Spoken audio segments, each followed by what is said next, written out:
Um, Mrs. Page, tell me what happened when the Germans arrived at your door to arrest your mother. Describe to me that incident and what happened. I was in our apartment alone at the time. My mother went downstairs to attend to someone who was sick in the building. You know, my mother was a physician. And there was a tremendous knock on the door, and I went to open. This was very early stages of the war, so we were not used to it yet. This was November 1939, early November, and I opened the door and I saw one German, whatever he was, some kind of a officer, and three men dressed in black uniforms of the local Germans who were, of course, the traitors to Poland and collaborated and before the war and with and collaborated during the war with the occupiers. And they came and the men said that where is my mother? In the meantime, my mother ran up the steps and came to the apartment, and they said that she's arrested on political grounds. And they said to take just a few warm things and put all the valuables, money, jewelry on the table. And we didn't know. I was not on the list. So my mother told me, why don't you go to your boyfriend? I said, I don't want to go to my boyfriend. I want to go with you, you know. And she told me to put the valuables on the table. No, she did it, and then we went to the bedroom to collect, our warm things, just a few things they let us have. And she said to me in Russian, my mother was Russian originally. She said to me, throw this. She had it in a little sack. Throw it in the toilet and flush the water. And I, as an obedient daughter, did that, you know. And they closed the apartment, they sealed it, and they took us to a place which was actually my high school. And there I thought that we were only arrested because deportations were not with it. They were not, we didn't know about deportations yet. This was just November, you know. And we realized that there were maybe, later we found out, about 1,000 people, both Polish Catholics and Jews from Poland. I would say that this was the intelligentsia of the city.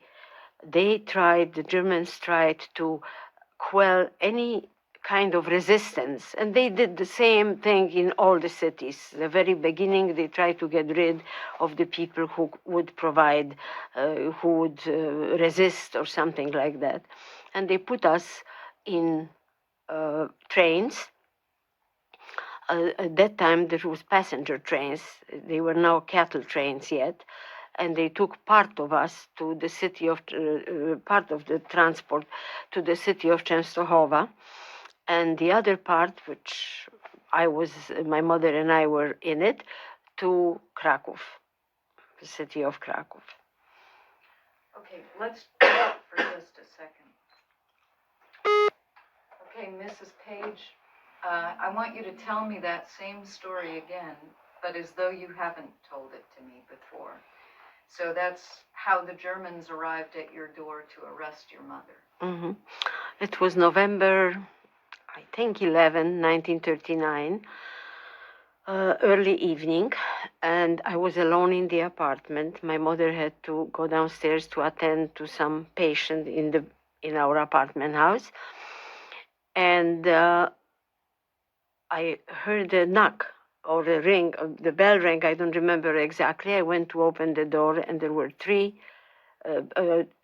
Germans altogether. One was in a green uniform. I assume it was SS. In those days, I didn't distinguish it so clearly, you know. He was older, and two younger men dressed in the dark uniforms of the local Germans who were now within the German army and who before collaborated with the Germans and basically were traitors before the war.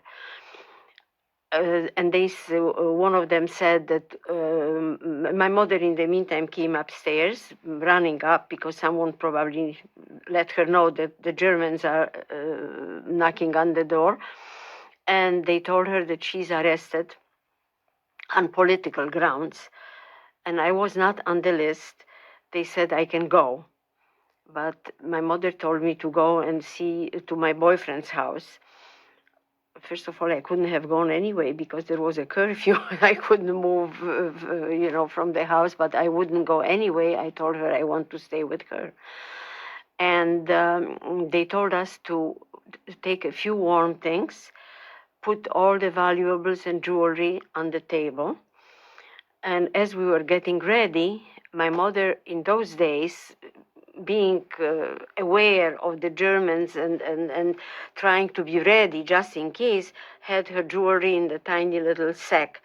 And she told me, take this and throw it in the toilet and flush the water. And I did it. Then we went out, they sealed the apartment, and they took us to a building which was my pre-war high school, which I graduated from. In the big gym, in the big room, I realized that there were many, many people. Later, we found out it was about 1,000, both Polish Catholics and Polish Jews. It was like an elite of the city. I realized that too over there, which we understood later that probably the Germans wanted to get rid of all the sources of resistance at first, the leaders. They did it in every city or every town that they were in. This was the procedure they went by. And then they put us on the trains, passenger trains at the time, because it was early days of the war. And they took us, part of the transport went to the city of Częstochowa, which is famous for its Black Madonna. And our part of the transport went to the city of Kraków.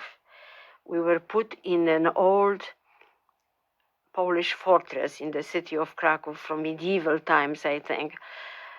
And we were put on straw, not even mattresses, just straw. And we were received by the Jewish community representatives, and the Polish Catholics were received by the Red Cross.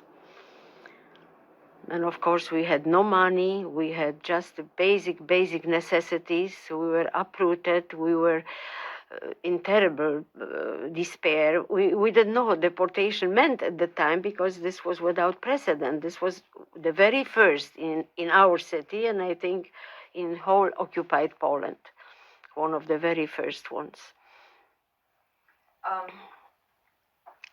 Describe the difference between the ghetto in Krakow and the ghetto in Warsaw.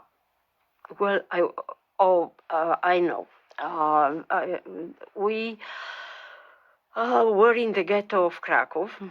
By that time, I was already married. And the ghetto of Krakow, comparing to ghetto of Warsaw, was not as terrible. When my mother could not stay she stayed with us in Krakow during the pre-ghetto days, when ghetto was established, or even before that.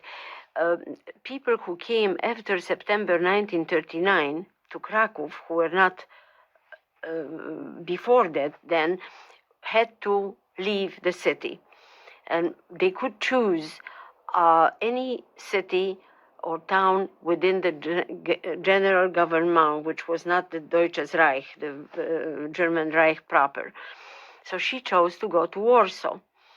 And for maybe twice, I went to visit her with a special permission. In those days, you had to get a special permission to be able to, and I traveled by train. And even then, before the ghetto was not closed in Warsaw. I was not there when the ghetto was closed. I was there before it was closed, but all the Jews lived within a certain district, and it was just terrifying. People were already hungry. People were in rags. There was such a sense of despair over there. My mother was still practicing medicine over there, all alone. We tried to bring her to Krakow to us, but it was absolutely impossible. In Krakow, on the other hand, we were all working for the German war effort, of course, you know. There were deportations, but it was not as terribly gloomy. And first of all, we were not that hungry. Somehow everybody managed to eat in those days of the ghetto. In Warsaw, hunger was there from the beginning, even before the ghetto was closed.